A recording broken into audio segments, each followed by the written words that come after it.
With the 2019 NBA draft finally done and many trades being completed, there have been a lot of changes in the NBA landscape. Here are my winners and losers of this year's 2019 NBA draft, and if you enjoy these types of videos, let's aim for 2,000 likes for the next video tomorrow. And without further ado, let's roll the intro.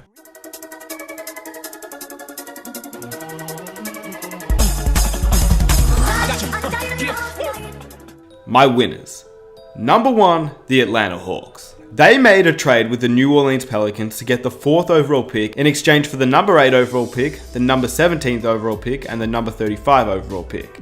They drafted DeAndre Hunter at 4, which I predicted in my mock draft, and they also got Cam Reddish. I did not expect Reddish to fall to number 10, but I did expect him to be drafted by the Atlanta Hawks either way, with their original number 8 pick. And if you rewind in that video, I am very high on Cam Reddish.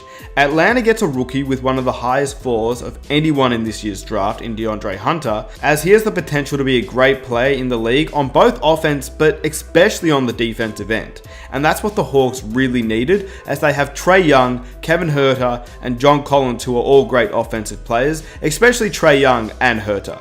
Then, as a bonus, they also got Cam Reddish, who once again has the potential to be a great offensive talent and also a great defensive talent as well. But because they drafted Hunter, drafting Cam Reddish doesn't seem like a fail if he does become a bust anyway, because you have Hunter. So you may as well take a risk on a guy that was seen as a top 3 pick only just a few years ago, as he was one of the stars of his draft class in high school. Getting both Hunter and Reddish, not to mention they also drafted Bruno Fernando at pick 34, which is, to me, insane. That is a great pick at number 34. Only last year I thought he'd be a top 20 pick in this year's NBA draft. He already has an NBA ready-made body, kind of like when DeAndre Ayton was entering the league. We could tell he was a man amongst boys. And Fernando has that similar type of build. He averaged almost 14 points, 10.5 rebounds, and 2 blocks in 30 minutes per game. So Hunter, Reddish, and Fernando to pair with Trae Young, Kevin Huerter, and John Collins, the Atlanta Hawks may have one of the best young cores in the NBA, and they may have done the best in this year's NBA draft, in my opinion. Number 2, the New Orleans Pelicans. Not only did they win by drafting Zion Williamson alone, it wasn't just the Zion Williamson pick that made them winners in this year's NBA draft. Obviously, this was a great moment for the Pelicans, as they now have another franchise player to build around. But we basically all knew this since the NBA lottery. We knew he'd go number 1, we knew he'd go to the Pelicans, so why else were they winners in this year's NBA draft? Well, to figure this out, we have to go way back. David Griffin, since taking over, has done some incredible moves that I think have gone a little bit under the radar. They started off this draft with just the 1st overall pick and the 4th overall pick. They obviously drafted Zion Williamson, which was something that everybody knew, but the Pelicans flipped that 4th overall pick and Solomon Hill's expiring contract and the 57th overall pick to the Atlanta Hawks for the 8th, the 17th, and the 35th pick in this year's NBA draft. In other words, they traded DeAndre Hunter, Solomon Hill, and his huge contract, and a 2nd round pick for Jackson Hayes, which on the defensive side is an incredible player and has a similar defensive capability to what Anthony Davis brought to the Pelicans as a top pick. Now, I'm not saying that Jackson Hayes is Anthony Davis or anything close to Anthony Davis.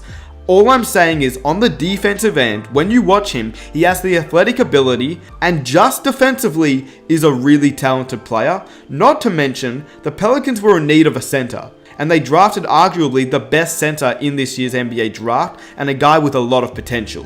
In addition to Hayes, they also got Nickeil Alexander-Walker, which if you watch my mock draft video, I thought he'd be a lottery pick and fall to number 14 to the Boston Celtics. So obviously I rate him highly. He's Shai Gilgeous-Alexander's cousin, he plays a little bit like Shai Gilgeous-Alexander, and he would be a great player to come off the bench.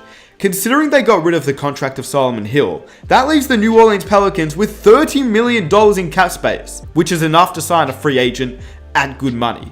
So they managed to turn Anthony Davis into Lonzo Ball, Brandon Ingram, Josh Hart, Jackson Hayes, Nickeil Alexander-Walker, the 35th overall pick, which they selected Marcos Luzada Silva, a guy from Brazil. They also get LA's 2021 pick if it falls in the top 8, LA's 2022 pick if it doesn't.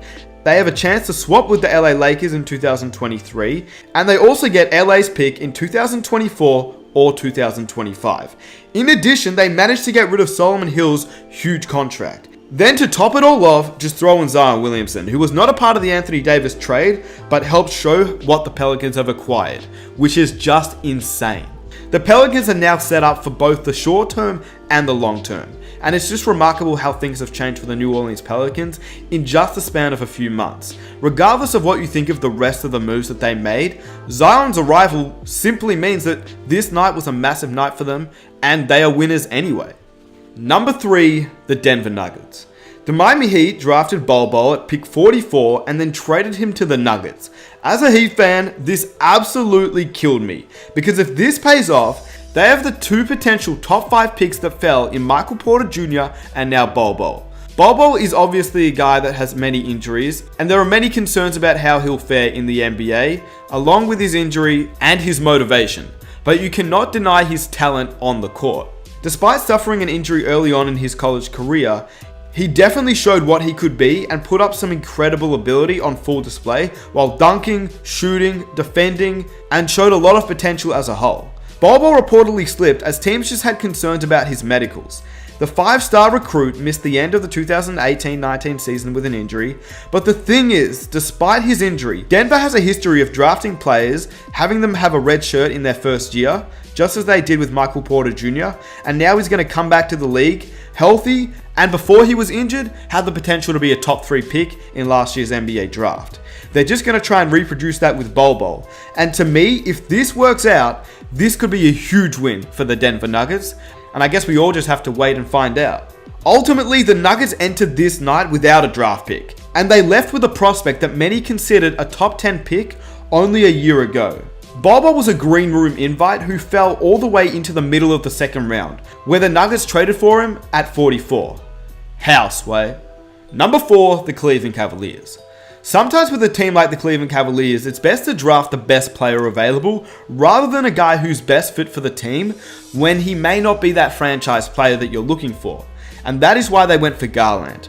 Ultimately, the Cavaliers ended up going with the best player available in Darius Garland, a freshman whose season ended early as he tore his meniscus this season, which made him a mystery man in this year's NBA draft. I don't know about the pairing of Garland and Sexton, but what I do know is that Garland has a lot of potential, and if they can figure it out, a lot of people are saying it could be like the new Damian Lillard and CJ McCollum. I'm not sure about that, but what I will say is, I believe if you're the Cleveland Cavaliers, you had to draft the best player available, and that is what they did. But that is not the only reason why they were winners in this year's NBA draft. They became winners when they drafted a steal, in my opinion, and a guy who I did not think would fall to this pick and this late in the first round, and that was KPJ, Kevin Porter Jr. The Cleveland Cavaliers packaged 4 second-round picks, along with cash considerations to the Detroit Pistons, to get the 30th overall pick and select a shooting guard in Kevin Porter Jr., which in my opinion is an absolute steal. And the reason he fell was due to his so-called immaturity, but if it wasn't for that, his offensive skill set would have made him top 10 to top 15 pick in my opinion. If he figures it out, the Cleveland Cavaliers could have a legitimate scoring threat within a few seasons alongside Garland and another first round pick in Dylan Winder, who showed potential as a 6'8" forward and a guy who averaged 21.5 points per game while shooting 67% inside the arc and 43% from beyond the arc. He is a guy that is worth taking a risk on, and the Cavaliers' future looks very promising. Not to mention they still have Kevin Love, which they can trade away to a contender for even more young assets. Now, these are my losers. Honestly, there weren't many losers in this year's NBA draft. I have a few teams here, but for the most part, most of the teams in this year's draft got what they needed, and there actually wasn't any surprising letdowns, apart from one team, and that was the Phoenix Suns. The biggest loser that I have is the Phoenix Suns. Cameron Johnson is who the Suns picked at number 11, when they literally had the 6th overall pick and had a chance to draft a point guard, and that point guard would have been Coby White, which even if they didn't want White paired up with Devin Booker, he is still a point guard that they could have tried out, and a point guard that the Suns desperately need. I have no idea what the Suns were thinking to reach for Cameron Johnson with the 11th overall pick, and they added Dario Saric a year before he hits restricted free agency. Literally, what the actual f***? Even Cameron Johnson's teammate, Coby White, was surprised. Cameron Johnson just went 11th. How do you react to that news? He went what? 11th. Cam in the Johnson draft. 11th. Yep, it's right on the screen right there. Wow, bro. That's crazy. That's so love, bro. Cause if y'all know Cam, you don't know how hard Cam worked. Wow, bro. That's crazy, bro. Like, he proved it night in, night out that he deserves to be, in the conversation for a lottery pick, man. Wow, bro. I'm getting chills up here. Okay, maybe he was more surprised that he got drafted and was really happy for him, but surely a little bit of that reaction was his surprise that he got picked this early, when he was projected to go in the 20s. Cameron Johnson has had some health issues as well. He's been injured in every season that he's played in. He's had surgeries on both hips. He's a guy that could have been drafted around the 15 to 20 range, and instead of drafting a point guard, they drafted a small forward when they really needed a point guard. Literally, all they acquired from trading the 6th pick for the 11th pick was Dario Saric. That is not worth it in my opinion, and in fact, they got robbed. I feel like the Suns could have traded down in the draft even further than pick 11, still drafted Cameron Johnson, the man that they wanted apparently, and they could have gotten an even better player or a future first round pick, or future first round picks in general, instead of Dario Saric. Okay, now maybe that's a bit far, but on the positive side, what they could do, and maybe their reasoning for drafting Cameron Johnson, is maybe they know that they can get a good point guard in this year's free agency. I don't know, but D'Angelo Russell seems like a guy that could be on the Phoenix Suns next season. There's been a lot of rumors and speculation, and many people have come out and literally stated that he will play there next season. But at the same time, there's also been speculation and a lot of people denying this claim, but I just don't believe either claims. I believe there's 100% fact that Russell does not know what he's doing next season, because I feel like his decision will just fall on the decision of Kyrie Irving in the end. In saying that, what Cameron Johnson is good at is his scoring, and he's arguably the best shooter in this year's NBA draft. So pairing him alongside Devin Booker and DeAndre Ayton isn't a bad fit, but it's just not who I would have taken. The next loser is Chris Dunn. Whilst the Bulls were winners in this NBA draft, Chris Dunn was definitely a loser. With the Chicago Bulls taking Kobe White, that obviously isn't a good sign for the current point guard of the Chicago Bulls. He was a top 5 pick in 2016 and he's already on his second team after being drafted by the Timberwolves. He's yet to show any sign of consistency, and now that he's been replaced and most likely going to be the backup point guard, once again, it just doesn't seem good. White seems like the guy for the future for the Chicago Bulls to pair up alongside Zach LaVine, Wendell Carter Jr. and Lauri Markkanen. Dunn may be on the outside looking in now and he may be traded in the near future. Lastly, the last loser that I have is my own team, the Miami Heat. Now, it's not who they drafted. I actually really like who they drafted. I think Tyler Hero will be a decent player in this team. He won't do anything special for us, I don't think, but he seems like a guy that will help us out. We obviously need scoring and shooting, and that's what he provides us. But literally that Bol pick. Why not keep him for the team, just for a year, let him rehab, and when Hassan Whiteside heads into free agency next season, at least we have Bol on the team, so we can see what he can do when he gets healthy. It does not hurt the team at all. Traded him away for literally nothing. Miami got a future second round pick and cash, when literally all we're going to do is draft another player with that second round pick next year, who I guarantee has a 95% chance to be worse than what Bol will become. I just don't understand as a Miami Heat fan. Why not take the risk? It was your 44th pick. Are you serious? Anyway, with that said, if you guys enjoyed this video, be sure to leave a like, subscribe if you're new, comment down below your winners and losers of this year's NBA draft. Follow me on Instagram and I'll catch you guys in my next video. I am out. Peace.